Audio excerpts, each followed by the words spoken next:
जैसे शुगर है, शुगर कोई बीमारी नहीं है, डायबिटीज बीमारी है। और जो जिम का मामला है, जो जिम में बच्चे जाते हैं और वो स्टेरॉइड वगैरह लेते हैं, उनके साथ भी ये इशू। वो सारी चीजें बहुत हार्मफुल होती हैं, स्टेरॉइड्स वगैरह। जो नशा है वो बहुत पॉपुलर होता है, उसको आम भाषा या फिर हिंदी या कोई और लैंग्वेज होनी चाहिए अगर तो हिंदी में उसको गांजा कहते हैं, इंग्लिश में वीड कहते हैं, आप सुने होंगे। देखिए, नशा तो कोई भी चीज है भाई, अच्छी नहीं है वो चीजें। डॉक्टर साहब, आपका हमारे चैनल पे बहुत बहुत स्वागत है। धन्यवाद आपका। हम थोड़ा सा इंट्रोड्यूस कर देते हैं। पहले आप हैं मिस्टर डॉक्टर वकार साहब, आप MBBS हैं और यहाँ बहरेज में प्रैक्टिस करते हैं। तो बाकी की चीज़ें डॉक्टर साहब खुद बताएंगे, हम समझेंगे उनसे थोड़ा सा यूथ के बारे में, और जो आम डिसीजेज हैं जो हम लोग इग्नोर कर देते हैं उसके बारे में समझेंगे। और भी बहुत सारी चीज़ें रहेंगी, बहुत सारी बातें रहेंगी, तो आप लोग बने रहिए हमारे साथ। तो डॉक्टर साहब, पहले हम शुरू कर लेते हैं आपके बैकग्राउंड के बारे में। आपने कहाँ से एजुकेशन ली MBBS की? मेरी एजुकेशन लखनऊ से मेरा MBBS है, और प्राइमरी एजुकेशन मेरी स्कूलिंग नैनीताल से है। नैनीताल? जी हाँ। और फिर पोस्ट ग्रेजुएशन मेरा बरेली से है। बरेली से? जी। हाँ। किस कॉलेज से बरेली से आपने किया? बरेली मेरा राष्ट्रीय से है। कहाँ से? राष्ट्रीय मेडिकल कॉलेज। राष्ट्रीय मेडिकल कॉलेज से। जी। अच्छा अच्छा। तो पहले हम लोग किस बारे में बात करना चाहेंगे, आप स्टूडेंट्स के बारे में या फिर आम लोगों के बारे में? तो हम जिस लोग वहीं बारे से में भी आप बेहतर समझे, आपको आप ज्यादा जिसके साथ क्वेरी हो, कंफर्टेबल होते हैं। कोई दिक्कत नहीं। चलिए स्टूडेंट्स के बारे में पहले बात कर लेते हैं, है ना। बिल्कुल, तो आजकल पेपर आजकल में जो वही मैं। हाँ, आजकल जो MBBS होता है या फिर कोई भी डॉक्टर की डिग्री लेना चाहता है अगर कोई बच्चा, जी तो नीट के थ्रू आता है। उसके बिल्कुल। अलावा भी कोई तरीके होते हैं? नहीं, पहले ऐसे तरीके थे कि और भी पेपर्स थे। इससे पहले कई सारे होते थे, UPC PMT, AIPMT, एम्स का, हम्म और हर एक स्टेट का अपना कंबाइंड मेडिकल टेस्ट होता था। लेकिन अब सारा मिला के सिर्फ एक ही कर दिया गया है, NEET. NEET. National eligibility cum entrance test बोलते हैं उसको। तो उसी के थ्रू सारे कॉलेजेस का एडमिशन होता है, वो प्राइवेट हो, गवर्नमेंट हो, एम्स हो, कोई भी कॉलेज है। तो एम्स का हालांकि शायद अभी PG के लिए अलग होता है, एम्स NICT। में डॉक्टर की पढ़ाई होती है? बिल्कुल, एम्स में MBBS अच्छा हाँ, एम्स। सारे। मैं वो कौन से एक बिजनेस कॉलेज है, मैं उसके बारे वो में। IIM है। हाँ, शायद आप IIM के IIM, बारे हाँ, में मैं बोल उसकी बात करने लगा। रहे। नहीं, एम्स तो सबसे बड़ा हम लोगों के इसमें एक रेपुटेटेड कॉलेज होता है। एम्स। सबसे बड़ी संस्था हम लोग एम्स को ही मानते हैं। अच्छा, अपने भारत में, इंडिया में जी। क्या होता है एम्स में? मतलब मेन किस चीज को देखा जाता है या सारी चीजें देखी? एम्स मतलब एक ऑर्गेनाइजेशन है, एक कॉलेज है, कैंपस है, उसके ना सारी चीजें, अच्छा, तो अगर कोई बच्चा नीट। ओवरऑल सारी चीजें वहीं से स्टार्टिंग हम लोग करते हैं। हम्म जितना भी अपना मतलब गाइडलाइंस वगैरह होती हैं, सारी एम्स से ही अपना रिकग्नाइज होती हैं। डॉक्टर साहब, मान लीजिए कि कोई बंदा नीट की तैयारी करता है, जी वो प्रिपरेशन करता है और नीट को एग्जाम जो है वो बीट कर जाता है, जी। तो फर्स्ट चॉइस क्या होती है? एम्स होता है, और रैंकिंग के हिसाब से ये होता है। तो ये कैसे डिसाइड होता है कि कब? नीट के अंदर एक्चुअली होता ये है कि पहले रैंकिंग के हिसाब से हम, जैसे मान के चलिए कि कोई भी अगर टॉप पे आया है तो वो कोशिश करता है कि मैं टॉप पे ही अपना चॉइस प्रेफर करूं। तो हम लोगों में सबसे प्रायोरिटी पे हम लोग एम्स मानते हैं। हाँ। और यूपी में अगर देखा जाए, जब UPC PMT होता है तो हम लोग KGMC मानते हैं। जैसे फॉर एग्जांपल आप यूपी में देख लीजिए कि आपको सबसे अच्छा मेडिकल कॉलेज कहा जाए यूपी में कौन सा है, तो आंख बंद करके आप सब लोग कोई भी बताएगा कि मेडिकल कॉलेज लखनऊ, एम्स, वो KGMC। KGMC, हाँ, जी चौक में जो है। जी। हम्म। ऐसे ही ऑल ओवर इंडिया अगर देखा जाए तो वो चीज़ एम्स में है, क्योंकि हमारी सारी गाइडलाइंस जितनी भी चीज़ें होती हैं, एक सुपीरियर मतलब सारी सबसे अच्छा लाइन ऑफ ट्रीटमेंट वहीं पे होता है। बहुत सारी चीज़ें हैं जो अन्य जगहों पे नहीं होती है ये चीज़ें। वो सारे प्रोटोकॉल जो वो बनाते हैं वो फॉलो भी करते हैं। जैसे फॉर एग्जांपल हम लोग एक एंटीबायोटिक सेंसिटिविटी करते हैं। कोई भी एंटीबायोटिक अगर हमको लगानी है तो उसकी हमें पहले सेंसिटिविटी करनी चाहिए। हाँ। हालांकि ऐसा पॉसिबल यहाँ पे कहीं नहीं होता है, कोई कोई नहीं करता है। अच्छा। ऐसा पॉसिबल ही नहीं है क्योंकि पेशेंट के अंदर इतनी अवेयरनेस नहीं है। कायदे से उस चीज़ को देखना चाहिए कि ये एंटीबायोटिक सबसे पहले कल्चर करवा के फिर उस चीज़ को करना चाहिए। अगर नहीं कल्चर करवा पा रहे, आप इमरजेंसी में लगानी है, तो एटलीस्ट आप सेंसिटिविटी करिए। सेंसिटिविटी मीन्स होता है कि आप एक स्मॉल एरिया बॉडी के कहीं एक हैंड्स के सरफेस पे आप एक पैच लेके उसको आप 10-15 मिनट लगा के देख लीजिए। अगर उसके अंदर कोई एलर्जिक रिएक्शन नहीं हो रहे, फिर आप बॉडी के अंदर उसको डालिए। तो उससे क्या होता है कि लॉन्ग टर्म्स के लिए या कोई बड़ा हादसा या बड़ा रिएक्शन से बच जाता है आदमी। लेकिन ऐसा पॉसिबल ही नहीं होता। यहाँ पे लोगों के बीच में ना इतना अवेयरनेस है, ना ही पेशेंट उस चीज के लिए एग्री करता है। नहीं, पेशेंट चूंकि वो अवेयर ही नहीं है मेडिकल साइंस से, तो फिर ऑब्वियस सी बात है कि बिल्कुल वो अवेयर नहीं है, और हमें भी थोड़ा बहुत उस चीज को लेके करना चाहिए कि हाँ, अवेयरनेस के अंदर डालनी चाहिए। तो कहीं ना कहीं थोड़ी गलती हम लोगों की भी है उस चीज के लिए। तो किस तरीके से अवेयरनेस डालनी चाहिए, मतलब अवेयरनेस ऐसे करना चाहिए, एटलीस्ट आप जैसे पेशेंट को हम लोग फॉर एग्जांपल कि अगर कोई ऑपरेशन वगैरह हो रहा है, हाँ, उसके अंदर जरूर हम लोग एक एंटीबायोटिक सेंसिटिविटी और ज़ैलोगेन सेंसिटिविटी टेस्ट करते ही करते हैं। नहीं, तो आम लोगों में एक धारणा बनी हुई है मेडिकल के प्रति। आम लोगों में मैं आपको बताऊं, पैक्स जो होते हैं जिसे आप आम भाषा में झोला छाप बोलते हैं, हाँ, उनका एक बहुत ही सिंपल सा फंडा होता है कि मोनोसेफ लगा दो, क्या एंटीबायोटिक लगा दो। हाँ, हाँ, हाँ। मोनोसेफ यूजुअली एक ब्रांड नेम है, अच्छा, वैसे वो एंटीबायोटिक दवाई जो है एंटीबायोटिक, उसकी, हाँ, हाँ। सबसे पहले वो एंटीबायोटिक लगा दे। हम्म। तो ऐसा करना नहीं चाहिए। हालांकि ये एंटीबायोटिक जरूरत है, लेकिन आने वाले टाइम पे अगर ऐसे आप एंटीबायोटिक यूज करते रहेंगे हम्म। तो एंटीबायोटिक रेजिस्टेंस हो जाएगा उस क्या चीज को क्या लेके। प्रॉब्लम्स हो जाती हैं उसके बाद? जैसे फॉर एग्जांपल, आप आज एक किसी से छोटी चीज में लड़ाई कर रहे हैं, हम्म। तो आपको पता है कि हाँ, इसमें इतनी ताकत है, तो आपको या तो खत्म कर दीजिए उस चीज को। हम्म। अगर नहीं खत्म करेंगे, उसको बीच में छोड़ देंगे, हम्म। तो अगली बार और मजबूत होके आएगी। हाँ। जैसे आप फॉर एग्जांपल आज आप कोई एंटीबायोटिक ले रहे हैं, मैं एक जनरल समझा रहा हूँ कि कोई 500 mg की दवा खा रहा है और धीरे धीरे उसको कंप्लीट कोर्स नहीं कर रहा है, तो एक टाइम के बाद वो 500 mg जैसे आज उसको एक खुराक में फायदा मिला, आने वाले टाइम पे वही 3 खुराक में मिलेगा, हो सकता है उसके बाद 5 खुराक में मिले, अगर वो छोड़ता रहेगा। हम्म। और एक टाइम आएगा, हो सकता है वो 500 mg काम करना भी बंद कर जाए। ऐसे ही धीरे धीरे करके वो 500 mg के बाद 1000 mg करे, फिर उसके बाद धीरे धीरे एक टाइम आएगा कि एंटीबायोटिक ही काम करना बंद कर जाएगी। तो छोटे छोटे बच्चों में एंटीबायोटिक दे देना, ये सब चीजें सेफ नहीं है। ये झोला छाप डॉक्टर जो पढ़े लिखे नहीं होते हैं, जो सिर्फ प्रैक्टिस कर हाँ, लेते हैं, कहीं यूजुअली ऐसा ही होता है कि हाँ, जल्दी इस चीज को लेके काफी अवेयरनेस की जरूरत है हमारे हम्म। सोसाइटी में, कि एंटीबायोटिक को हम लोग इतना प्रमोट ना करें। अच्छा, नहीं जो क्योंकि अच्छी कंट्रीज जो है, और हमारा जो एक जो जो एक तरीके से गाइडलाइन है, और हमारा जो हेड एम्स जिसको हम लोग मानते हैं, वो भी इस चीज को प्रमोट नहीं करता है कि आप पेशेंट को तुरंत एंटीबायोटिक लगाएं। तो जो सोसाइटी में रहने वाले लोग हैं, वो तो ये सोचते हैं कि डॉक्टर साहब जो दे रहे हैं वो बेहतर ही है। देखिए, बेहतर है, साथ में पेशेंट को ये भी चाहिए ना कि उसको तुरंत आराम भी चाहिए। कुछ हाँ। ना कुछ ये भी एक मजबूरी है। आप पेशेंट को समझाएंगे तो वो चीज वो एक्सेप्ट करने को नहीं तैयार होता है।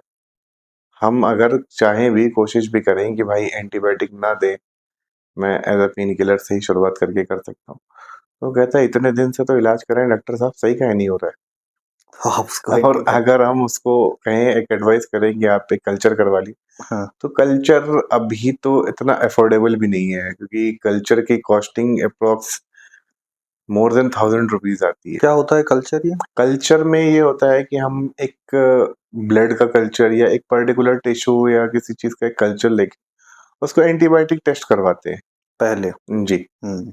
तो उसके अंदर हमें एक कल्चर एंड सेंसिटिविटी आ जाती है कि किस में बैक्टीरिया की ग्रोथ है और किस एंटीबायोटिक से वो सेंसिटिव है। तो जिससे सेंसिटिव है उस चीज को हम यूज करके उसको तुरंत खत्म कर देते हैं। अच्छा, जो एंटीबायोटिक जो आप बता रहे हैं एंटीबायोटिक के बारे में, जी। ये होती किस चीज के लिए है? जैसे मान लीजिए किसी एंटीबायोटिक एंटीबायोटिक मतलब कि आप एक तरह से बैक्टीरियल इन्फेक्शन के लिए होती है। इन्फेक्शन के लिए होती है। वो इन्फेक्शन किसी भी तरीके का हो सकता है, फॉर एग्जांपल आरटीए मतलब यूटीआई हो सकता है, यूरिनरी ट्रैक इन्फेक्शन हो सकता है, हम्म। रेस्पिरेटरी ट्रैक इन्फेक्शन हो सकता है, हम्म। इंटेस्टाइनल इन्फेक्शन हो सकता है। तो उस चीज को सबसे पहले तो पता करिए ना कि ये बैक्टीरियल है कि फंगल है कि किस तरीके का ग्रोथ है। हम्म।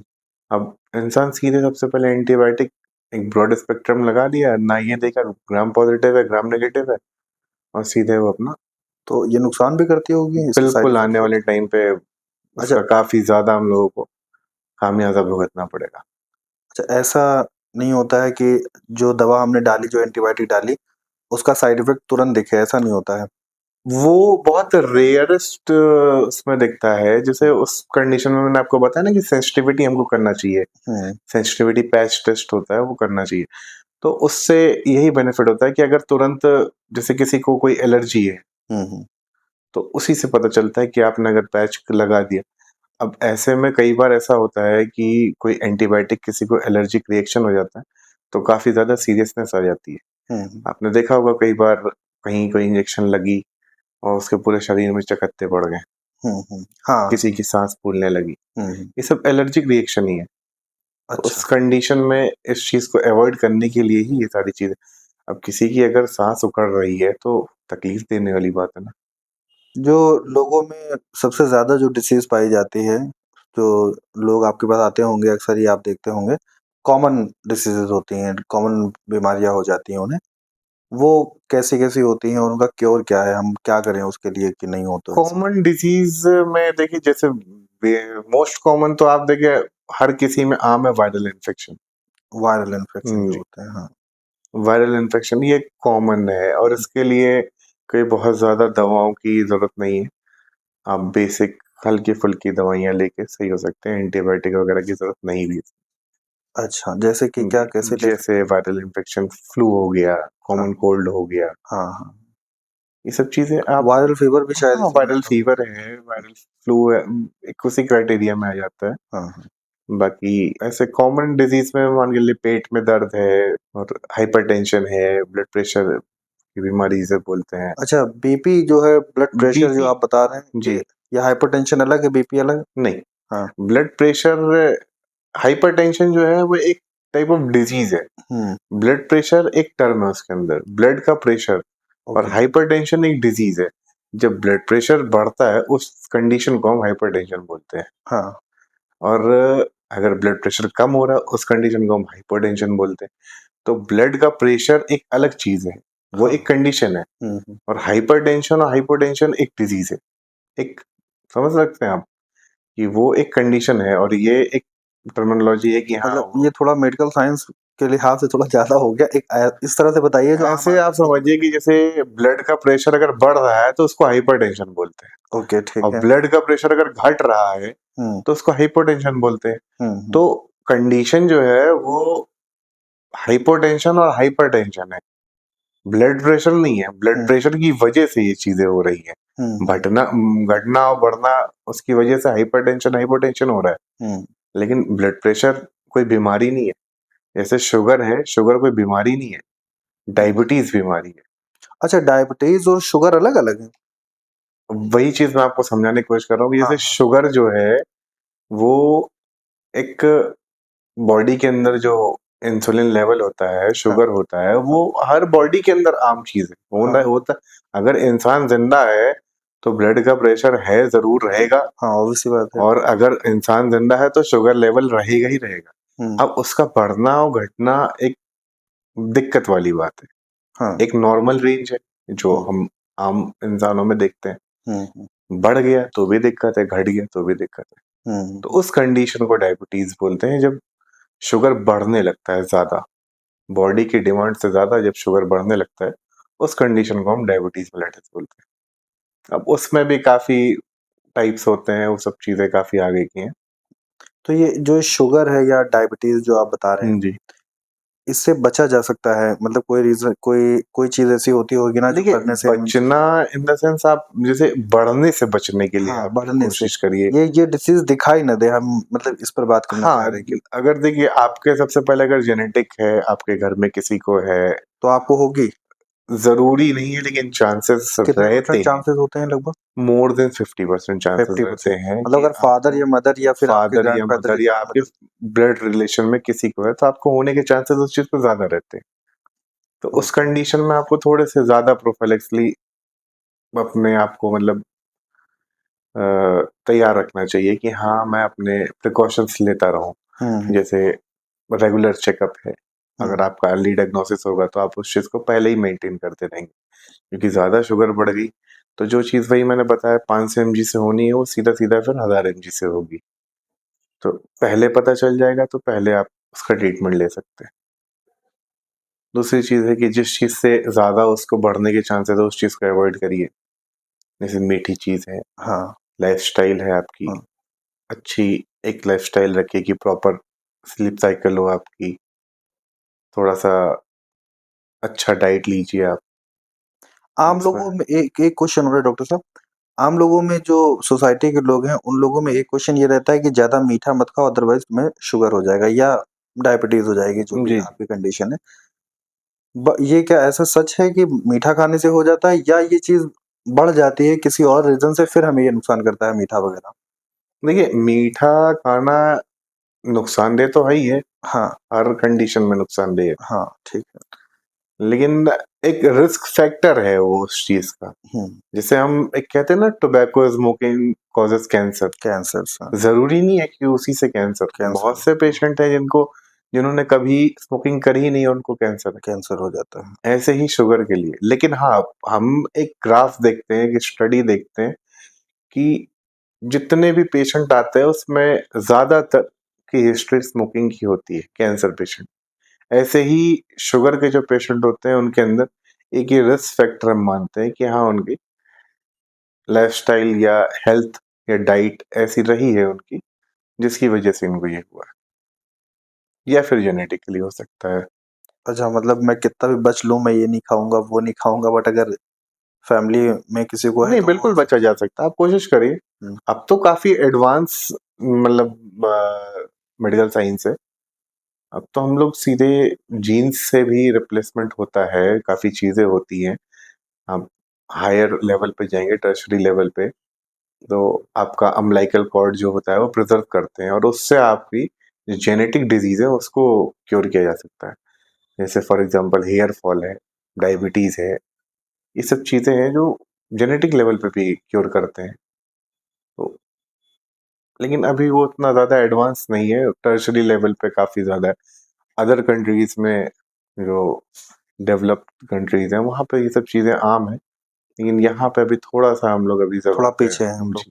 क्या प्रॉब्लम कहाँ पर क्यों पीछे रह जाते हैं मेडिकल में? हाँ, अब कुछ इस लोगों बारे में तो थोड़ा-सा अभी काफ़ी मैं नहीं वो कर सकता हूँ। कुछ लोग कहते हैं कि हमारे यहाँ की जो मेडिकल साइंस है वो दुनिया में काफ़ी आगे है, ऊपर है। ऐसा है या बस अफ़वाहन है ऐसा? इतना मेरा एक्सपोज़र है नहीं तो इस बारे में मैं कहूँगा नहीं। ठीक, लेकिन हाँ, फिर भी मुझे एहसास होता है कि कहीं न कहीं अभी हमें बहुत ज़रूरत है इस चीज़ पे काम करने की, मेडिकल पर काम करने की। बहुत ज़्यादा ज़रूरत है। हुँ, जैसे कि मशीनरीज़ हैं, हम लोगों को अपनी डेवलप करने की ज़रूरत है। हाँ, मुझे अभी भी जहाँ तक नॉलेज है कि सीटी, एमआरआई की मशीनें हम लोग इम्पोर्ट करते हैं। हाँ, जर्मनी से शायद आती हैं ना वो? हमारी खुद की मैन्युफैक्चरिंग नहीं है। नहीं है, हाँ। ज़्यादातर मशीनें जो मेडिकल की हैं वो जर्मनी से आती हैं बाहर। बिल्कुल जर्मनी है, चाइना है और भी अदर कंट्रीज़ हैं कि जापान वग़ैरह है। लेकिन अभी भी हमें काफ़ी ज़रूरत है इस चीज़ को लेके एक कि हम अपने आप को और ज़्यादा बेटर करें। और मेडिकल आप चूँकि प्रैक्टिस करते हैं तो जो आपके पास केसेज़ आते हैं, जी। उनमें कोई ऐसा केस रहा है जो बहुत सीरियस रहा है? मतलब डिसीज़ तो छोटी है बट जो पेशेंट है वो आपका बहुत सीरियस रहा हो उस डिसीज़ को लेकर के, जिसको हम अवॉइड कर देते हैं रोज़ की ज़िंदगी में कि हाँ, ठीक है, ये बीमारी तो नॉर्मल है, हो जाती है। ऐसे भी कुछ केस आए होंगे आपके पास, जो छोटे केसेज़ होते हैं मतलब डिसीज़ छोटी होती हैं बट वो बढ़ जाती हैं दवा ना लेने की वजह से। मेनली सबसे ज़्यादा ऐसा जो होता है, मुझे ऐसा लगता है कि रेस्पिरेटरी सिस्टम में ही रेस्पिरेटरी डिजीज़ेज़ में ही ऐसा होता है कि हल्की-फुल्की खाँसी है, लोग अवॉइड करते रहते हैं हुँ, हुँ। और धीरे-धीरे वो बढ़ के या फिर लंग्स के मेजर पार्ट्स को इफ़ेक्ट करती है, एम्बोलिज़्म करवा देती है या फिर कई-कई बार ऐसा होता है कि हल्की-हल्की खाँसी लोग अवॉइड करते हैं और वो पता चलता है बाद में टीबी हो गई, ट्यूबरकुलोसिस हो जाता है। तो कई बार ऐसी छोटी-छोटी चीज़ें होती हैं जो आगे चल के दिक्कत करती हैं, छोड़ देना। सबसे कॉमन मैं आपको बताऊँगा जो छोटी चीज़ें लोग अवॉइड करते हैं, due to lack of knowledge वो है ब्लड प्रेशर और शुगर। ब्लड प्रेशर अगर आप दवा नहीं ले रहे हैं प्रॉपरली, आप मेडिकेशन पे नहीं हैं, तो आने वाले टाइम पे अगर ज़्यादा बीपी बढ़ता है आपका, तो आपको brain haemorrhage, stroke, cardiac arrest, इन सब चीज़ों के चांसेस रहते हैं। और उस टाइम पे आदमी को एहसास होता है कि यार मैंने थोड़ी-थोड़ी दवा खा ली होती ज़्यादा बेहतर। लेकिन शुरुआत में जब इंसान को समझाओ तो वो कहता है कि कब तक दवा खाते रहें डॉक्टर साहब, एक गोली कब तक खाते रहें। सही कह रहे हैं। लेकिन ये भी तो समझिए कि उस एक गोली से आपके और आपके परिवार को कितना सुकून मिल रहा है। ऊपर वाले का शुक्र करिए कि कम से कम एक दवा तो है ऐसी जिससे आपकी तकलीफ कम हो रही है। बाद में चल के उस चीज़ों को बहुत ज़्यादा खामियाजा भुगतना पड़ता है। अगर मान के चलिए आपको ब्रेन हैमरेज हो गया और पैरालिसिस हो गई बॉडी, तो हाँ, तो कितनी फिर तकलीफ वाली बहुत बात है। तकलीफ आप भी तकलीफ में रहेंगे, आपके घर वाले भी तकलीफ में रहेंगे कि हाँ, चाह के भी मैं अपना खाना-पानी, रोज़मर्रा की चीज़ें भी नहीं कर पाते हैं। ऐसे ही शुगर को लेके अगर ज़्यादा शुगर बढ़ जाती है, तो धीरे-धीरे करके वो इतना शुगर का बढ़ना, कई लोगों को मैंने देखा है प्रमोट करते हैं बहुत ज़्यादा, उसमें लेते हैं कि अरे मेरी डॉक्टर साहब शुगर 600 रहती है, हमको कोई दिक्कत नहीं होती है। वो चीज़ें मैं उनको समझाना चाहता हूँ कि ऐसे दिक्कत नहीं देती है, शुगर ऐसे दिक्कत देती है कि थोड़ा-थोड़ा करके आपके शरीर को धीरे-धीरे खोखला कर देती है। शुगर। बिल्कुल, हुँ। जैसे पहले आपकी आँख को इफ़ेक्ट डालेगी कि आपकी आँख की रोशनी कमज़ोर होगी, आपके नसों में दिक्कत होगी कि हाथ-पैर में झनझनाहट हो रही है, धीरे-धीरे किडनी पे इफ़ेक्ट डालेगी। ऐसे धीरे-धीरे करके आपके पूरे शरीर को खोखला कर देती है। एक इमरजेंसी कंडीशन होती है डायबिटिक कीटोएसिडोसिस, इसमें शुगर बहुत ज़्यादा बढ़ जाता है। मेनली तो वैसे ये इंसुलिन पेशेंट्स में होती है, लेकिन आम लोगों में भी अगर कंडीशन हो जाती तो हो जाता है कि पेशेंट एकदम से फेंट हो गया, बेहोश हो गया, इतनी ज़्यादा शुगर बढ़ गई। तो ऐसी कंडीशनों में बचने के लिए अब धीरे-धीरे समझिए, शुगर आपकी अगर 600, 500, 700 ऐसे रह रही है और एक छोटा-सा घाव हो गया, खुदा ना खास्ता कहीं चोट लग गई, तो घाव भरने में इतना टाइम लग जाएगा कि आप परेशान हो जाएँगे। इसका क्या कारण है? हाँ, ये तो मैंने बहुत बार देखा है। ये इम्यून सिस्टम को हम लोगों के पूरा एक वीक कर देता है। मेरे पास अभी एक पेशेंट है जिनका एक छोटा-सा, मतलब छाला जिसे आप कहते हैं आम भाषा में, छाला हुआ और धीरे-धीरे उनका पूरा हाथ मुझे डिब्राइड करना पड़ा, काटना पड़ा। मतलब ऊपर की स्किन रिमूव करनी पड़ी है, ये शुगर की वज़ह से होता है? शुगर की वजह से। अगर वहीं उनको शुगर ना होता तो छोटा-सा वुंड था, हील हो हल्का जाता हील होगा। कर देता आराम से। लेकिन शुगर, अनकंट्रोल्ड शुगर की वजह से ये दिक्कतें होती हैं। तब कन उस चीज़ को रियलाइज़ करते हैं कि दवा खा लेनी चाहिए। अच्छा, ऐसा भी लोग कहते हैं कि जो शुगर है ये खत्म नहीं होता है, सिर्फ़ इसे कंट्रोल किया जा शुगर सकता है। खत्म हो गया तो इंसान भी खत्म हो जाएगा। मैंने आपको बताया ना, शुगर नॉर्मल रहनी चाहिए। हाँ, नॉर्मली किया जा शुगर सकता है। अगर कम हो गई तो शुगर कम होने पे भी तो पेशेंट फेंट हो जाता है। नहीं, मेरा कहने का मतलब ये है कि दवा ना लेना पड़े, मतलब एक टाइम आए जब मुझे दवा छोड़ देखिए, देनी चाहिए। दवा क्यों लेनी पड़ रही है? आप शुगर का उस चीज़ को समझिए पहले। शुगर आपका जो है, बॉडी के जिस पार्ट से बन रहा है, पैनक्रियाज़ है, और वो चीज़ अगर आपकी सही नहीं काम कर रही है, तभी तो आपको शुगर लेना पड़ रहा है। ठीक है। तो उस चीज़ को या तो आप फिर, अब तो सर्जिकली भी काफ़ी कुछ आ गया है, हुँ, तो या तो आप उस चीज़ को इम्प्लेंट करिए कि हाँ, वो मैं करवा लूँ। हुँ। अदरवाइज़ आपके लिए यही है कि आप दवा लेते रहिए। देखिए, नॉर्मल तो हर किसी का है, आम आदमी का, हमारा, आपका, सबका नॉर्मल शुगर लेवल है। अभी आप किसी का चेक करेंगे, हम जितने लोग भी आस-पड़ोस में मिलेंगे, सबका नॉर्मल मिलेगा। अब जिसको दिक्कत है उसी को तो दवा दे रहे हैं, हर किसी को थोड़ी ना दवा देते हैं। यही मेरा कहना है कि मान लीजिए एक बार बढ़ गया, हमने दवा ले ली, वो हुँ। नॉर्मल हो गया। अब दोबारा फिर से दवा लेनी पड़ेगी, हमें हर बार उसको नॉर्मल देखिए, रखने के आप लिए। अगर डायबिटिक, इस कंडीशन में कई सारे होते हैं, प्री डायबिटिक होता है, टाइप 1, टाइप 2, हर तरीके के, मतलब अलग-अलग कंडीशन होती है, वो फेजेज़ होते हैं। तो अगर आप प्री डायबिटिक हैं तो आप अपनी दवा, अगर शुरुआत में बढ़ी है तो थोड़ी बहुत दवा लेके कंट्रोल करके और लाइफ़स्टाइल और हेल्थ के साथ अपनी डाइट मॉडिफ़िकेशन करके करा जा सकता है। आप बिल्कुल रोक सकते हो उस चीज़ को। लेकिन उस कंडीशन में ये है कि आप proper investigation time to time करवाते रहिए, कि एटलीस्ट 6 महीने में एक बार आप अपना HbA1c लेवल चेक करवा लीजिए, कि हाँ, आपको एक आइडिया हो जाएगा कि आपकी शुगर ऑन एन एवरेज कितनी रहती है।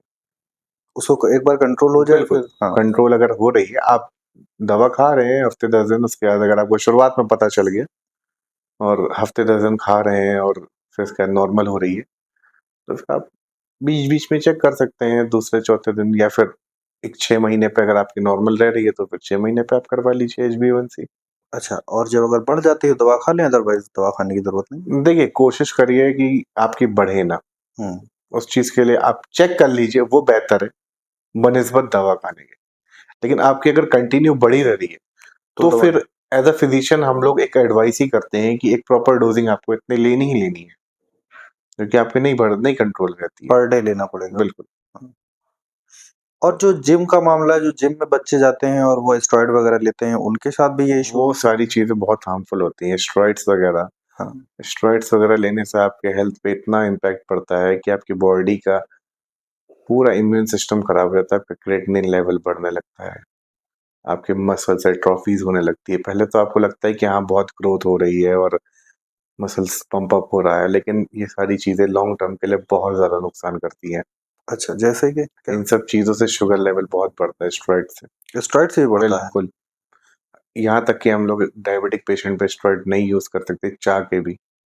ओके, तो इसे वजह उसकी यही है कि वो शुगर ग्लूकोज़ लेवल बढ़ा देता है आपका, और इंसुलिन और ग्लूकोज़ लेवल से ही आपकी ताकत आती है। तो उसी ताकत के लिए अलग से बच्चे सप्लीमेंट्स लेते हैं कि हाँ, स्टेरॉइड्स है, केराटिन है, ये सारी चीज़ें, प्रोटीन। प्रोटीन तो एक तरीके से ठीक है, चल जाएगा, लेकिन वो भी एक गाइडेंस में ही लेना चाहिए। हुँ, लेकिन ये स्टेरॉइड्स वगैरह तो नहीं प्रमोट करना चाहिए इस सब चीज़ों को।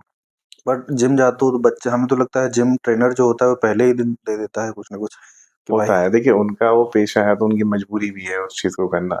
हाँ, उस चीज़ को मैं वो नहीं करूँगा, क्योंकि है मेरे पास कुछ पेशेंट्स ऐसे जो जिम ट्रेनर हैं, और उनकी मैं पर्सनली मैं जानता हूँ उनके कंडीशंस क्या है, कि उनकी क्रेटिनिन लेवल बढ़ा हुआ है, अच्छा, हुँ, उनका लीवर का एसजीपीटी, एएलटी, एएसटी ये सब बढ़ा हुआ है। तो ये सब चीज़ें उनको भी रियलाइज़ है कि हाँ, मैंने गलती करी है, लेकिन वो उस चीज़ को नहीं कह सकते हैं। तो जो स्टेरॉइड का कोई अल्टरनेट भी होता होगा जो नेचुरल फूड होते होंगे? देखिए, पहले जब स्टेरॉइड नहीं यूज़ करता था तब भी तो आदमी करता था। आप अच्छी डाइट लीजिए। अच्छी डाइट में क्या लें? जैसे जिम मान अच्छी डाइट में ये है कि एक अच्छे अमाउंट में आप प्रोटीन लीजिए, हुँ, ठीक-ठाक अमाउंट में कार्बोहाइड्रेट लीजिए, शुगर इनटेक कम करिए आप। बाकी ये है कि अच्छा खाना, जैसे मतलब एक होता है ना कि आप प्रॉपर डाइटिशियन से एक डाइट चार्ट अपना बनवा सकते हैं। विदाउट स्टेरॉइड डाइट चार्ट बनते हैं बिल्कुल। हाँ, जिम ट्रेनर देंगे या फिर कोई डॉक्टर इस चीज़ को एक बनाएगा? डाइटिशियन का अलग कोर्स होता है डायटीशियन इसमें। अच्छा उसका अलग अपना हम लोग भी इस चीज़ में ज़्यादा इंटरफेयर नहीं करते हैं, क्योंकि मैं काम करता था कॉर्पोरेट में, या मैंने जब अपनी स्टडीज़ करी हैं, तो हम लोग वहाँ पे बस एक लिख देते थे कि हाँ, डायबिटिक डाइट। बाकी वो डायटीशियन का काम होता है, वो बताता है। हर किसी का एक अपना-अपना काम है ना भाई, जैसे आप समझ रहे हैं कि हमारा आपका काम अलग है, कैमरामैन का अलग है, एडिटर का काम अलग है। ऐसे ही हम लोगों की फील्ड में भी है कि हमारा काम अलग है, दवा लिखना, डायग्नोसिस करना, इन्वेस्टिगेशन करने के लिए लैब में अलग है, दवा देने के लिए अलग है। ऐसे ही डाइट के लिए भी हमारे डायटीशियन अलग हैं। नहीं फिर भी मैं उनको बस उस चीज़ में स्पेशलाइज़ेशन है, तो हम जो जिस काम में स्पेशलाइज़ है उसको उस चीज़ को करने देते हैं ना, तो वो ज़्यादा बेहतर होता है। फिर भी बेसिक कुछ आप बताना चाहें तो बता दें जो लोग बेसिक में ये है कि आप मतलब अगर देखिए जिम की तरह डाइट लेना चाहते हैं तो आप थोड़ा प्रोटीन वाली चीज़ें ज़्यादा लीजिए। जैसे व्हाइट एग है, चिकन है, बाकी खजूर वगैरह है, ये सब चीज़ें अच्छा, चिकपीस वगैरह है, काफ़ी चीज़ें हैं ऐसी जिसमें प्रोटीन, अच्छा प्रोटीन होता है। प्रोटीन आप लीजिए, तो प्रोटीन से आपका ये है कि एक अच्छी हेल्थ आपकी रहेगी। कार्बोहाइड्रेट और शुगर वगैरह ये सब चीज़ें ज़्यादा नहीं लेना चाहिए हम लोगों को। एक चीज़ और डॉक्टर साहब है कि जो यूथ है आज का जो कॉलेजेस में खास करके है, हुँ, उन लोगों के बीच में एक जो नशा है वो बहुत पॉपुलर होता है। उसको आम भाषा या फिर हिंदी या कोई और लैंग्वेज होनी चाहिए अगर तो। वैसे हिंदी में उसको गांजा कहते हैं, इंग्लिश में वीड कहते हैं, आप सुने होंगे। कहीं न कहीं इस चीज़ को हम लोगों ने मेडिकल्स में ही पढ़ा है। हाँ, मेडिकल में इसको बोला जाता है हम लोग इसको मतलब मेडिकल हर्ब्स में ही बोलते हैं इसको, मेरे ख़्याल से मैरिजुआना हाँ, ऐसे कुछ नाम मैरिजुआना है। बोलते हैं जी, उसको, मैं भूल गया था, काफ़ी दिमाग जी, जी। मैरिजुआना बोलते हैं मेडिकल लाइन में। हम कई लोगों के जब वो मेडिकल रिपोर्ट आती है, जब चेकअप वेकअप होता है, तो उसमें यही लिखा होता है, ये कंडीशन लिखी होती है। तो इसका क्या इश्यू है? कुछ लोग कहते हैं कि ये बॉडी को बहुत हार्म नहीं करता है, नेचुरल है और वगैरह-वगैरह सारी चीज़ें कहते हैं। देखिए, नशा तो कोई भी चीज़ है भाई, अच्छी नहीं है वो चीज़ें। बिल्कुल नहीं अच्छी है, मेरी भी समझ यही नशा तो कहती है। किसी भी चीज़ का बट ये अच्छा एक नहीं है। स्टूडेंट की नज़र से समझ लीजिए, मैं ये क्वेश्चन कर रहा हूँ। ख़ास करके आजकल जो कॉलेज में ये बहुत आम हो रखा है। आप किसी भी कॉलेज में, यूनिवर्सिटी में चले जाइए। मतलब ये डायरेक्ट एलिगेशन नहीं है, कल को जाँच बिठा दे नहीं, नहीं, नहीं, गवर्नमेंट, नहीं, ठीक है? नहीं। लेकिन चूँकि अब हमारे बीच देखिए, इस उस चीज़ टाइम के बारे में मुझे भी इतना नॉलेज नहीं है, लेकिन इस चीज़ को मैं प्रमोट नहीं करता हूँ। हम लोग एज़ अ मेडिकल मैरिजुआना हम लोगों के यहाँ तो बैन ही है पूरी तरीके से, ये क्योंकि इसका गलत तरीके से लोग यूज़ कर रहे हैं। हाँ, मेडिकली तो यूज़ भी नहीं कर रहे हैं, मेडिकली तो मतलब बाहर कंट्रीज़ में जैसे करते हैं एज़ अ मेडिसिनल यूज़ की, एज़ अ पेन किलर है, एज़ अ कीमो पेशेंट्स के लिए यूज़ करते हैं, कैंसर पेशेंट्स में। लेकिन यहाँ पे मैंने नहीं ऐसा देखा, ना प्रमोट करता हूँ मैं कि ये चीज़ सही है, कहीं से कहीं तो तक। इसको लेने से मैं ये जानना चाह रहा हूँ कि इस चीज़ को नहीं, बॉडी बेटर में नहीं है। लेने से कि कौन-कौन सी डिसीज़ हैं जो बॉडी जो है वो बना देखिए, लेती इसको है? अगर लेने के मैं दिक्कत बताऊँ तो सबसे पहले तो देखिए आपका सबसे पहले तो लंग्स आपका इम्पैक्ट होगा, हाँ, ठीक है। क्योंकि आप स्मोक ही करेंगे कहीं न कहीं, स्मोक ही होता या है फिर। खाएँगे तो आपके लीवर वगैरह पे नहीं, खाया दिखेगा। नहीं जाता है, इसको स्मोक ही किया जाता है।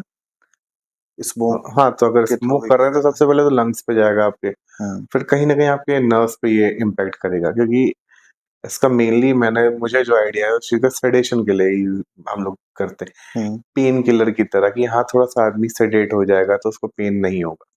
आप अगर लॉन्ग टर्म के लिए कोई चीज़ें अगर ऐसी ले रहे हैं तो आपकी याददाश्त कितनी कमज़ोर हो जाएगी। आप पढ़ाई कर रहे हैं और आपकी अगर याददाश्त कमज़ोर हो रही है तो आप क्या याद रखेंगे? और बॉडी में क्या-क्या हार्म है? याददाश्त हो गई याददाश्त और हो गई, लंग्स प्रॉब्लम लंग्स करता है। प्रॉब्लम हो गई। और कोई ऐसी जो सीरियस डिसीज़ हो? सीरियस डिज़ीज़ में आप देखिए, सबसे ज़्यादा तो मुझे ये लगता है कि आपके फेफड़े, आपके लंग्स, क्योंकि सबसे मेजर ऑर्गन्स जो हम लोगों की बॉडी में होते हैं, वो हार्ट, लंग्स और ब्रेन। अगर ये तीनों चीज़ों में से कोई भी एक चीज़ अगर नहीं काम करती है, तो समझ लीजिए आप ज़िंदगी बहुत मुश्किल है उस टाइम पे। अदर ऑर्गन्स हैं कि हाँ, लीवर नहीं काम कर रहा तो चलो ठीक है, हम उस चीज़ का कुछ ना कुछ सब्स्टिट्यूट या सप्लीमेंट्स बाद में धीरे-धीरे करके हो जाता है। लीवर ट्रांसप्लांट भी हो सकता है और काफ़ी चीज़ें हैं, लेकिन री किडनी है, किडनी भी अगर नहीं काम कर रही है तो किडनी ट्रांसप्लांट होता है या किडनी निकाल भी देते हैं, एक किडनी पे भी काम चल जाता है। लेकिन लंग्स की कंडीशन में तो ऐसा मुझे नहीं लगता कि अभी इतना हम लोग एडवांस में कि लंग्स ट्रांसप्लांट हो रहे हों।